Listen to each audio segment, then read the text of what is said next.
Joanne knows. She can tell you. Okay.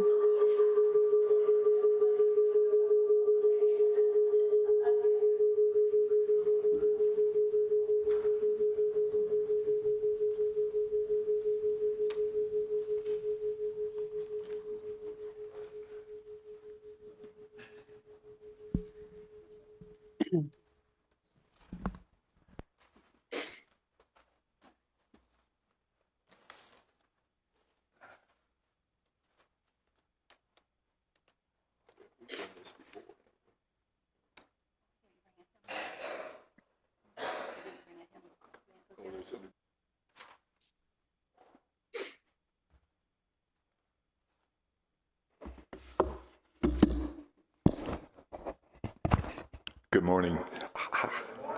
Sounds are working. Glad you all stayed out of the ditches. Made it here.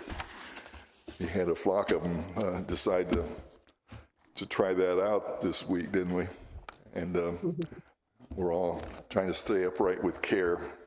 My name's Don. I would like to welcome the folks from Zoom and welcome to Fairfield.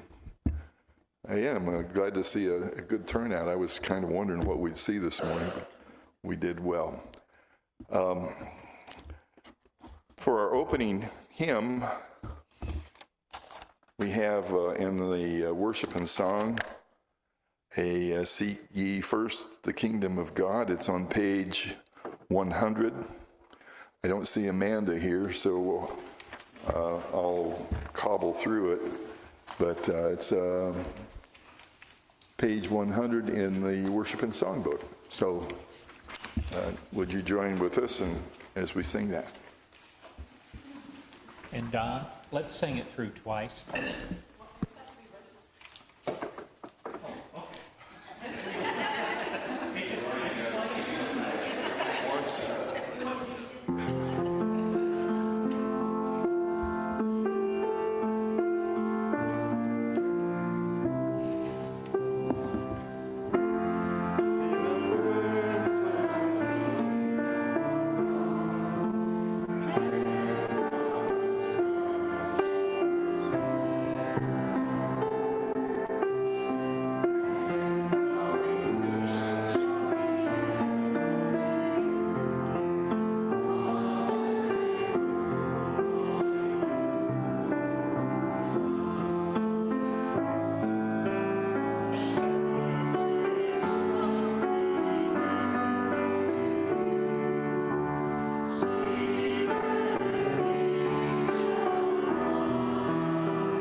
Well, we made that. 3 verses and a little extra. Thank you.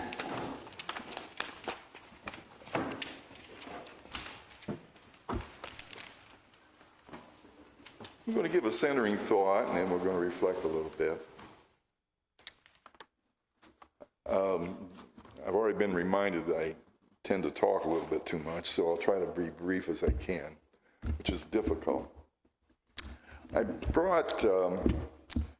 started my education at Indiana University, spent about a semester and a half, and decided I probably didn't want to be an optometrist.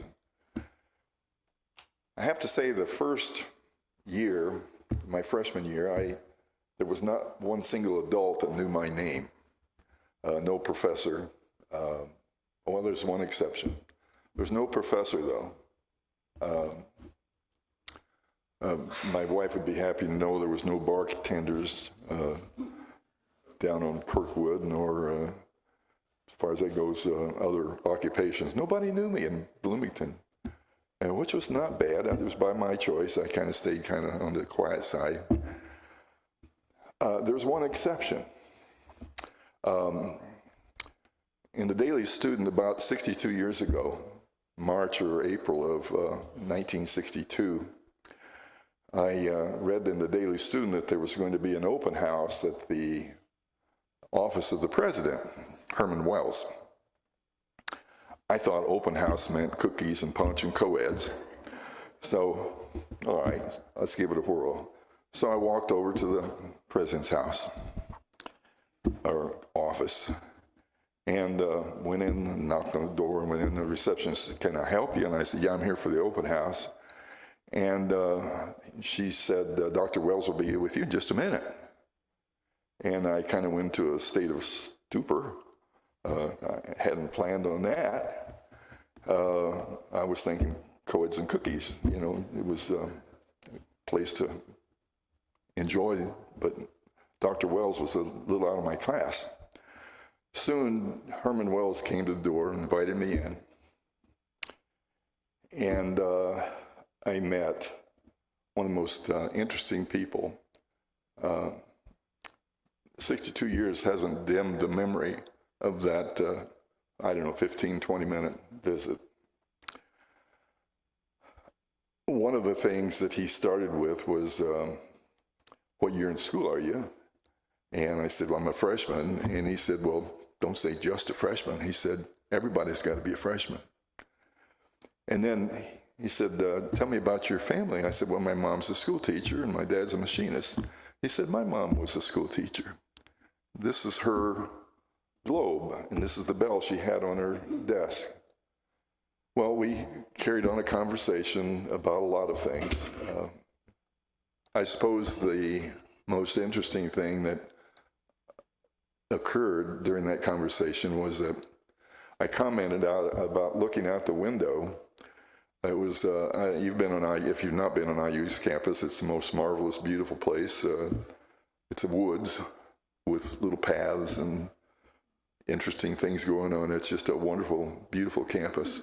And his office overlooked that part of it. And he said, "Yes, I've been noticing that the buds are swelling every day. The woods is filling." And it took me kind of back, because I thought, here's the president of the university looking at buds swelling. What kind of man is this? It was a wonderful conversation, but the wonder of it all occurred about 6 or 8 months later. It was open house, and we were, my mom and dad came down. It was Parents' Day. I think it was homecoming. They came down, and we were walking the campus, and we came over near the president. "Oh, here come Dr. Wells." And a couple of other folks, and I nodded, and I said, "Hello, Dr. Wells." And he looked over, and he said, "Well, Adams, how are you doing?"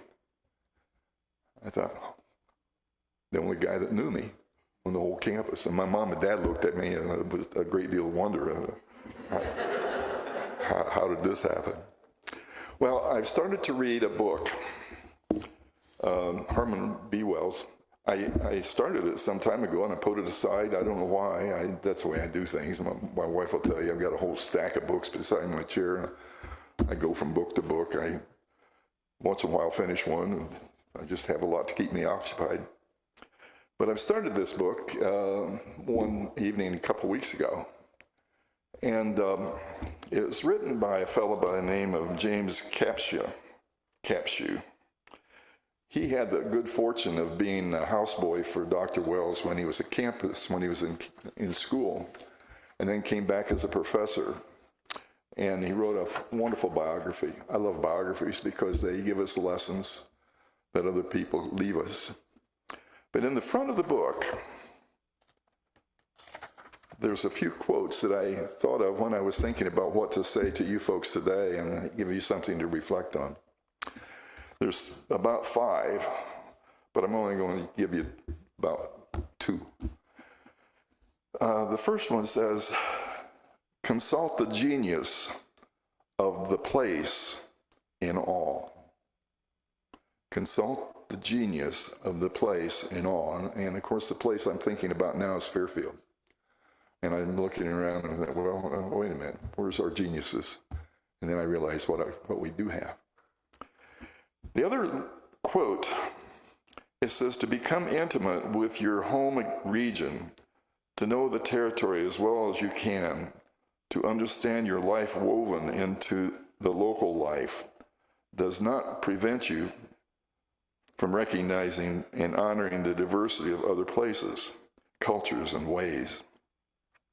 On the contrary, you can value other places, or how can you value other places if you do not have one of your own? If you are not yourself placed, then you wander the world like a sightseer, a collector of sensations with no gauge for meaning of what you see. Local knowledge is the grounding for global knowledge.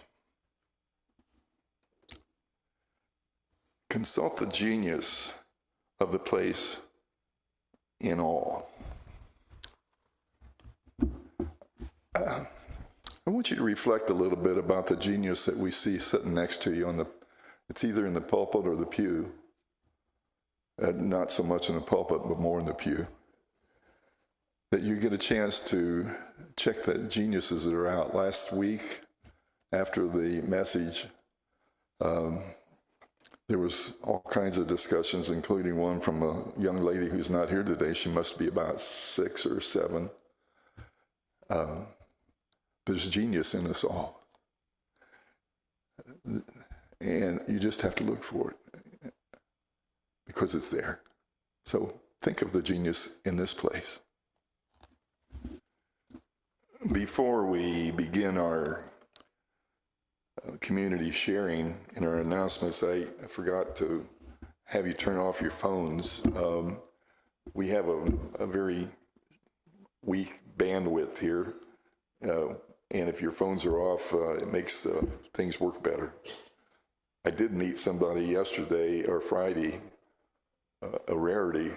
I haven't met anybody like this for quite a while and didn't have a cell phone. I don't know how he survived. I don't like it. I call it my leash. But there he was. He made it to where I was. He was one of my former teachers, fellow I taught with. We'll begin with announcements from our friends on Zoom. Do we have any announcements from our Zoom folks?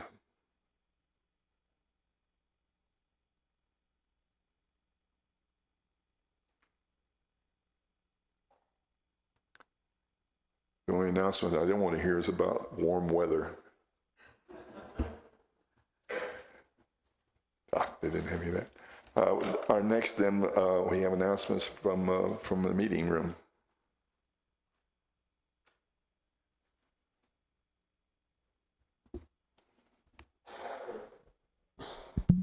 I have a message for an announcement. This is Sue Walton. I have a message from Libby Whipple about the Hendricks County Community Foundation.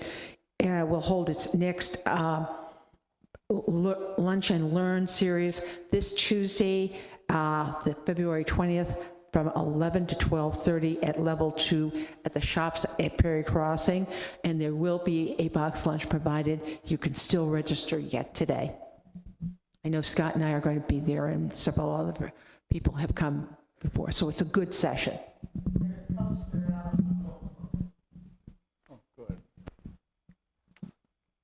Thank you. Hi, excuse me. Sarah Lookabill, and monthly meeting will be this morning after worship, and I think we have started doing that about a half hour after the end of worship.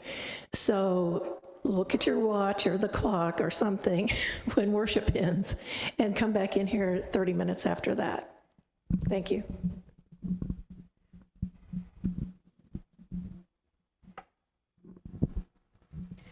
I have two. One is that next week is our pitch-in featuring soup specifically from Ministering Council, but you can bring whatever you want.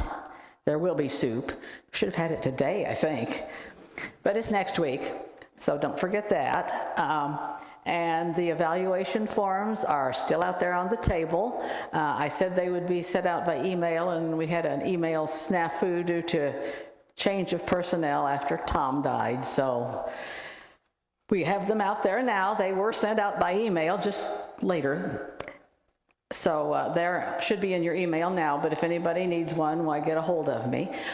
Let me emphasize, you do not have to be a member to fill out this form. Anybody who shows their face in here can fill out the form. So. If Beth Simons, if anyone has any information for the newsletter, I would like it by no later than next Thursday.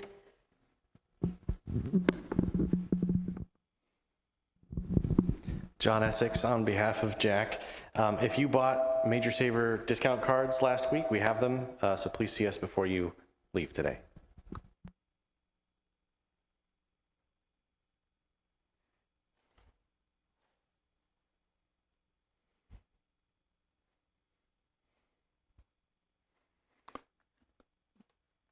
There is one more announcement. We have writers group are going to be meeting today in the conference room, and I see some of our writers are here, but if you're interested, you're always welcome. You're looking to, I forgot that first semester down at IU, and I was telling you about, I took English 103, I think it took it 3 times, and I like writing today, and it's not because of the education that I got at Bloomington. It was because of this lady right here. And Beth Simons is a wonderful teacher, an encourager, and we have a great deal of fun. So it's right across the, in our little meeting room after our meeting. Oh, loving God, our appreciation for your steadiness and our guidance, your presence is a gift that we often overlook. We ask you to be with those, especially that lady that Deb described, who has so much on her plate. Give us the guidance of how we could share and help. Give us the guidance that we need in our own lives to appreciate the joys that we have and to appreciate our role as fellow human beings,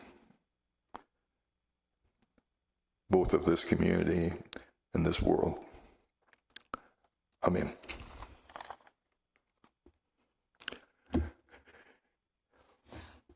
We don't have a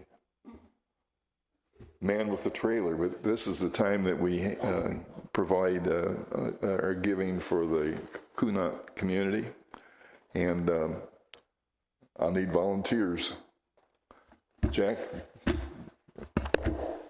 Daddy Jack? So, thank you for your sharing here.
That's a tradition. I think he started. Have to put a little pad on the side of that wagon. It's my pleasure at this time to introduce our speaker, our message giver. She's my friend of many years. I don't know how many years we taught together, and I was really, I guess in my 80 years, I kind of get forgetful. I thought it was going to be Phil this morning, and I thought, well, it's nice that Diane and Clark and Milo and his mom, her mom, all showed up. Wow. But she's a speaker, so I get to introduce her. I'm not going to tell all the stories I can tell, but she and I actually shared the first period down in the broadcast studio for several years. I was the kind of the techie guy, which was kind of a challenge because I wasn't that much of a techie. But we had a bunch of kids that we broadcast the news, and she was a journalism teacher of unbelievably, I suppose. Well, one of her students is, what's Tim doing now? What? Tim? He's a professor at Northwestern. Yeah, she's taught people that are now professors of journalism, and she was a professor herself. She went from Mooresville High School to Franklin College, and it was their win. I've always enjoyed being in the presence of Diane and Clark and their families. They're an asset to, and I guess as one of the first Quakers, I wasn't a Quaker till about, and I'm not sure, I'm still working on it. It's hard to call yourself a Quaker when you're still working, but I'm working on it. But, and I remember Becky McClung says, if you've met one Quaker, you've met one Quaker. So I fall in that category. But it was a pleasure to work with her for the number of years, and she works very actively now with the Friends, what is the organization? Indiana Friends Committee on Legislation. Indiana. Friends Committee on Indiana, Legislation. is it the Indiana Committee on Friends legislation? So she knows what's going on. She and Sue pay attention. And the legislature is meeting right now. I get to enjoy a breakfast with some of them on Wednesday morning. I'm not a legislator. I just get invited to, I guess, be there. So I'm looking forward to what Diane has to share with us. And may you welcome Diane Hadley, our speaker.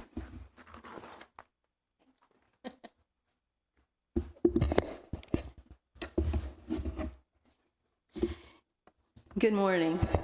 Don and I worked together 33 years. He was there when I came, and he was there when I left.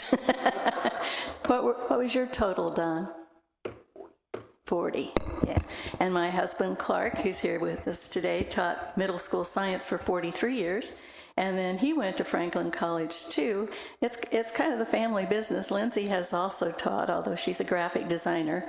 And my grandson, Milo, is here. Make sure he doesn't make bunny ears on me while I'm doing this. When Ann called and asked me to share the message with you today, I was reminded of a time when my dad asked me to speak to his Kiwanis Club. And I was a little surprised. I didn't know what he had in mind. So I said, "What do you want me to talk about?" And he said, "About 15 minutes." Anything you want, but just 15 minutes. You know, we eat breakfast and people go to work. It's the way we do it.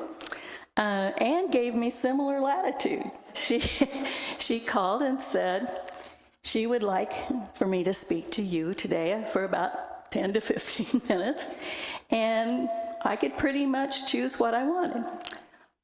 Because I was a teacher, and the bell rang no matter how many inspirational things I thought I was sharing, my students would leave. So I know that there is a listening limit, And I know that here it's 10 to 15 minutes, and I wrote it out so that I will stay on task and not get off on a tangent somehow. And then that way, I was going to say you people could beat the Methodists and the Baptists to Panera, but I guess you're staying after for a meeting. It'll have to be a little later. So what do I have to share for 10 or 15 minutes? My thoughts today are on the power of what one person can do. One person, like any of you, like any of us. Probably like many of you, I had some great people to model as I was growing up. My family and friends treated others with kindness and good humor. Throughout my childhood, I had the opportunity to witness people who lived the words of Jesus as they loved their family and their neighbors. If there was a death in the community, my Aunt Emma was making pies because people who had trouble got pies from Aunt Emma. If a farmer was injured during harvest, the neighbors and their combines showed up to finish his work even before their own. Most of the people in my small rural orbit weren't famous or powerful, but they provided the values that led me to choose a teaching career where I would have the opportunity to work with others as a servant leader who wanted to model behavior that I valued. As a high school teacher, I sometimes gave an assignment to beginning journalism students to write personality features about someone they admired. The first time I assigned this prompt, I expected to see students select well-known athletes and popular entertainment personalities.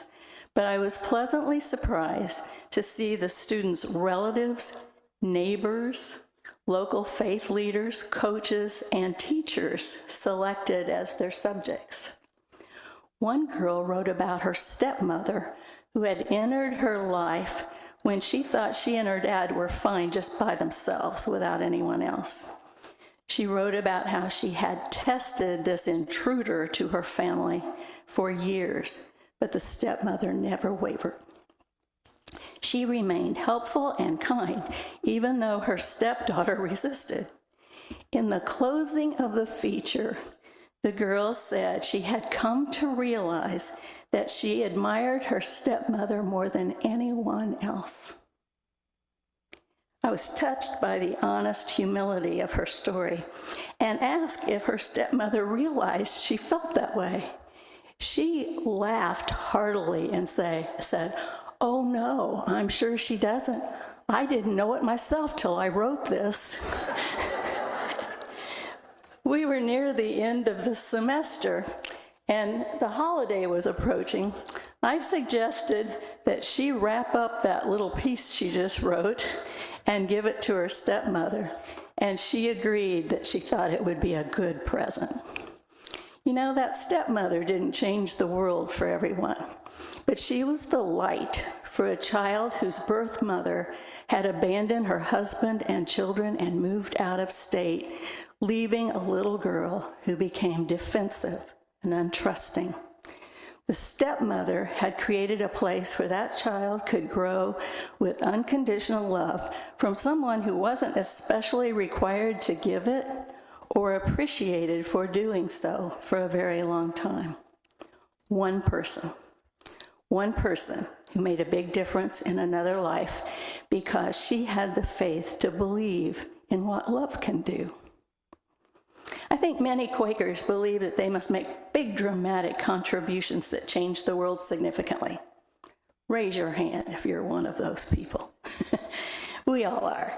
And as we get older, we often lose confidence in our ability to do that. A case in point is a lady at Plainfield Friends who I admired when I was a child. She and her husband were excellent leaders of our meeting and the community at large. After her husband died and she grew older, she was unable to contribute as much because she didn't have the energy she had. But she kept her good humor throughout. And once when someone asked her how she was that day, she said, "I'm doing the best I can with what I have." As I see another birthday creeping up on me, and Ellen, we're about the same age. And I continue to heal from an injury I had last year. I realize I can't do everything I used to do. I'm reminded of Esther's words all these years later and try to do the best I can with what I have. There is no way that I could put in the hours teaching high school that Don and I once did. And even my second career directing the High School Press Association would be harder now. I can't play football or ride a bike with Milo, can I, Milo? But I can cheer at his soccer and flag football games. I can make chili and strawberry pancakes, and I can help him make a Super Bowl cake. I can still be a wife, a mom, a grandma, a friend, a community member, and a Quaker at multiple levels of engagement. I can also still work with the Indiana Friends Committee on Legislation, thanks to other Quakers who also believe that's a good place to help people who may not be able to speak for themselves. We divide the work among us, and we have some victories, especially when we work with other like-minded individuals and groups. But success doesn't happen quickly. One of our disappointments in this current session is the failure of a tenant rights bill that would protect and provide support for people who face evictions for no reason of their own.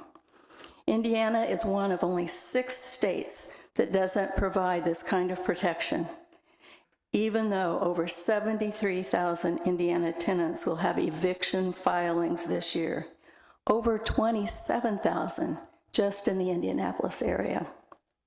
Since there are powerful lobby groups that benefit from this very situation, we're pushing a very big stone up a steep hill. But it's important, and we will keep trying. We've learned that every call counts. Legislators have told me that 1 or 2 calls or emails can get their attention, and 5 or more is huge. That indicates that not enough people are engaged, not enough people are calling them. But it also means that even though there are not a lot of Quakers, there are enough of us to get their attention. As IFCL regroups for another year to support education, earth care, justice, and health issues, we invite you to join us as we try to make a positive difference for all Hoosiers and get our legislators' attention for important bills. A Zoom meeting with FCNL this week, Friends Committee on National Legislation, indicated that single contacts also add up to make a big difference on a national level. The FCNL website, one of the most user-friendly I've ever seen, has helped direct over 500,000 individuals to contact Congress to work for an Israel-Palestine ceasefire. If you haven't already used this website, give it a try. It's very simple, fcnl.org. The platform finds your senators with your address and allows for you either to send your own comments or share an FCNL set of points very quickly. In regard to the importance of sharing information and making all of us better Quakers, a few of us who worried that Morgan County, where I live, had become a local news desert, met a couple of years ago to consider solutions. It took some time, but individuals meeting at a table for 5 at a coffee shop evolved to a larger group of concerned citizens, and we now have a weekly county newspaper that informs and entertains our community. In a recent edition of the new publication, the editor printed a letter to the editor with this note. This handwritten letter to the editor arrived by mail over the weekend from a self-described chronologically gifted gal of 91. Yes, it blew well past the typical word count limit of 350 words. But Miss Wallace's message was entirely too inspiring and heartfelt to butcher with a heavy edit. So I left it as written, hoping the joy she sees in the world might be contagious to all of us. I bet you're wondering, what did this 91-year-old have to say? She just wanted to thank people, the school system and the children who shared cards and music with the residents of care facilities at Christmas, those who paid tribute to her husband who had passed away in November, and numerous other individuals and groups the newspaper had reported in words and pictures. She had clearly been devouring every page. One person, 91 years old, sharing a simple thanks that inspires an entire community. Many of us have already lived enough decades to have a win-loss tally of our efforts to be good mates, parents, colleagues, citizens, and Quakers. The ebb and flow of our responsibilities to provide for a young family and eventually serve as caregivers for our older family members and our own health may affect the amount of other service we can provide. I kept 2 framed quotes in my office at Franklin. One of them says, "I'm a Quaker.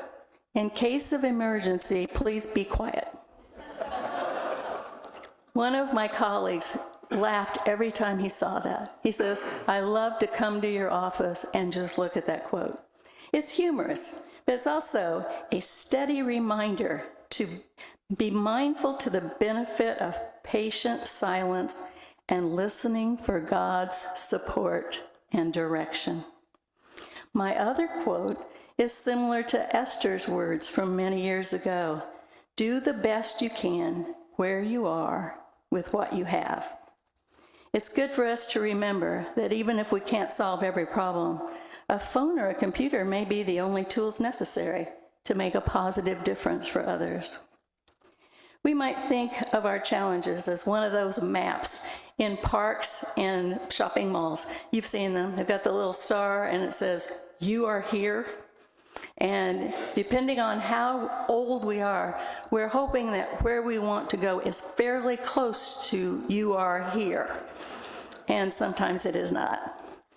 Martin Luther King Jr. said in his mountaintop speech, which is my favorite, "We may not experience the victory of our effort, but our faith still says it's important for us to be involved, even though we can't see the end result ourselves."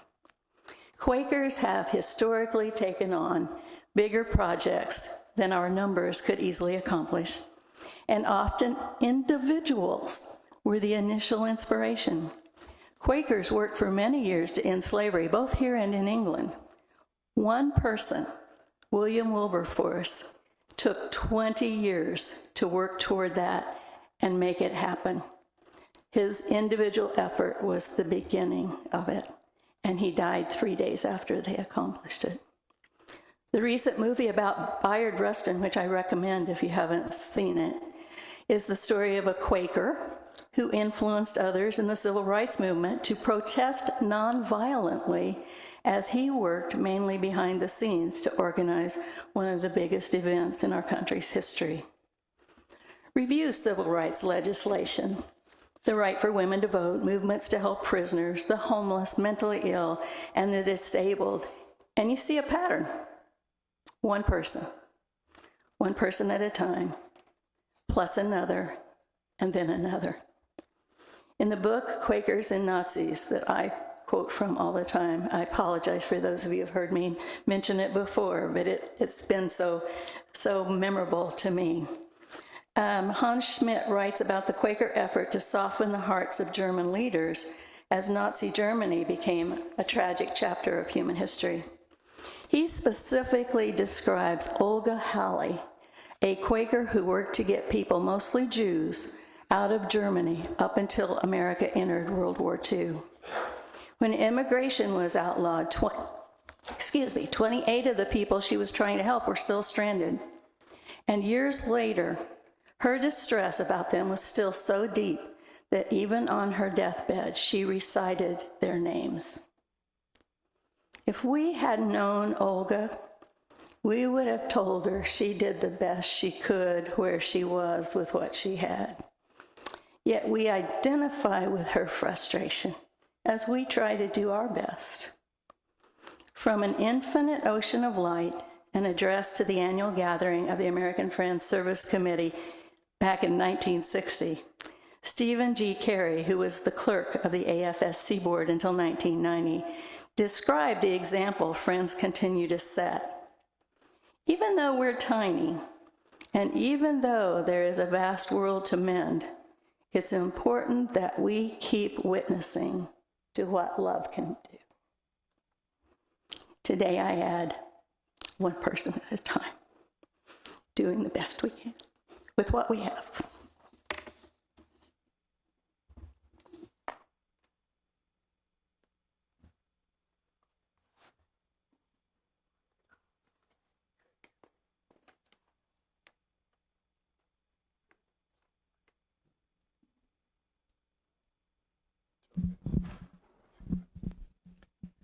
Thank you for that message. And I'm going to tag on to this a little bit.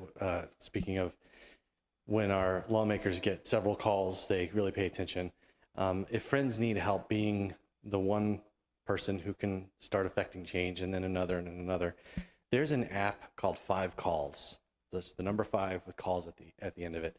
I've used it several times. It makes it really easy to call your senator and your congresspeople to leave a voicemail or speak on the change. It gives you who your representative is based on your address. It gives you a script. Every time I've used it, the issue that I want to call about is there.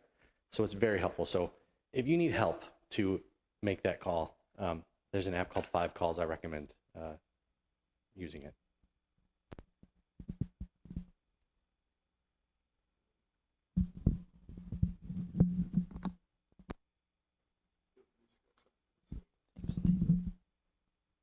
Thank you for your message. Your story about the girl in your class reminded me of my step-grandmother. I just need to reach out to her, and since she's still alive, and tell her how much I appreciated that she loved her chosen family as well. So, yeah, thank you.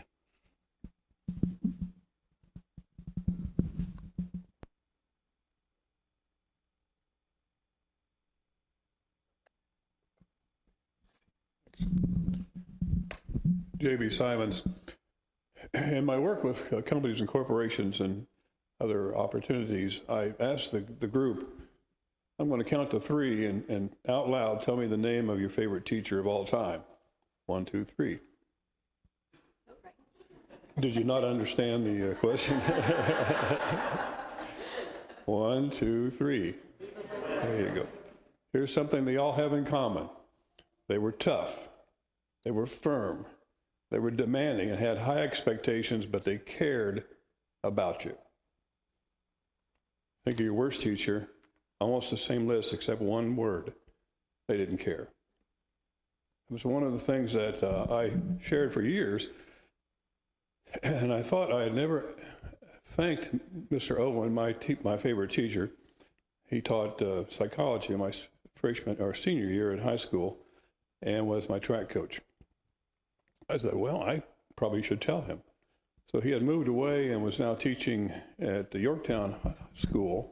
So I went to the Yorktown School, put a suit on so I looked presentable. And the principal assigned a student to take me to his class.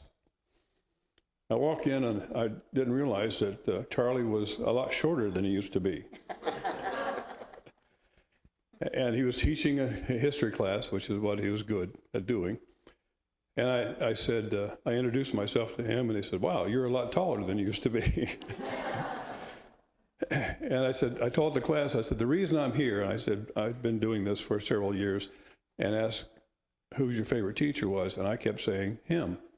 And I thought it was about time that I tell you in person, Charlie, you're my favorite teacher. And they applauded. I hugged him and left. I hope that some of you get the chance to do that to your favorite teacher before it's too late. But thanks for being a teacher. My pleasure.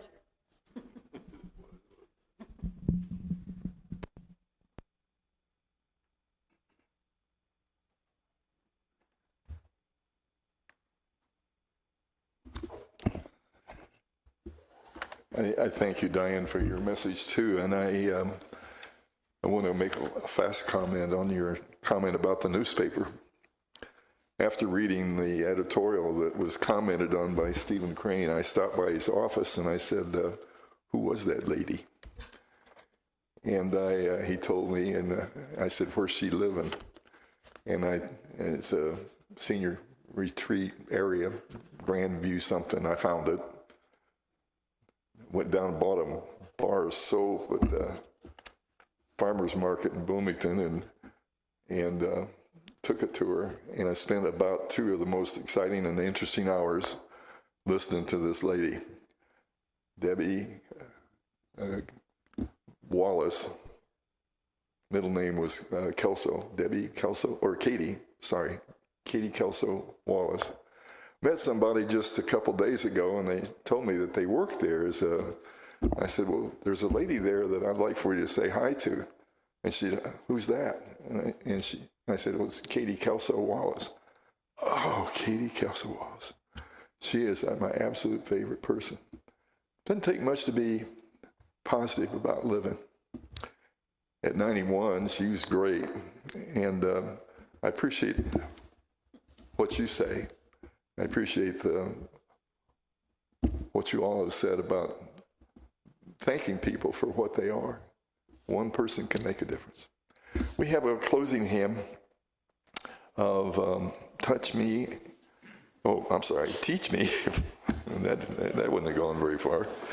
Teach Me to Stop and Listen. It's on page 137 in the Worship and Song.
Parting word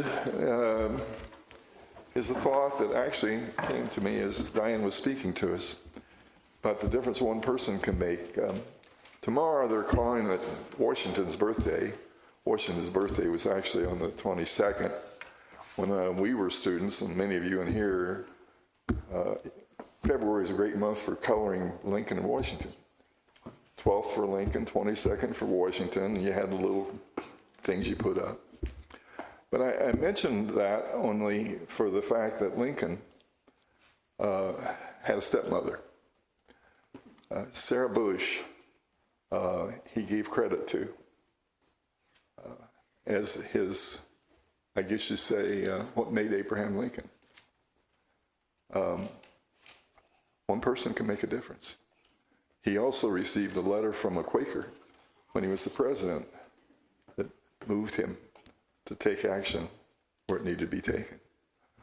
So keep those one things in mind. Don't be bashful about going for it. And turn and greet each other and enjoy your day.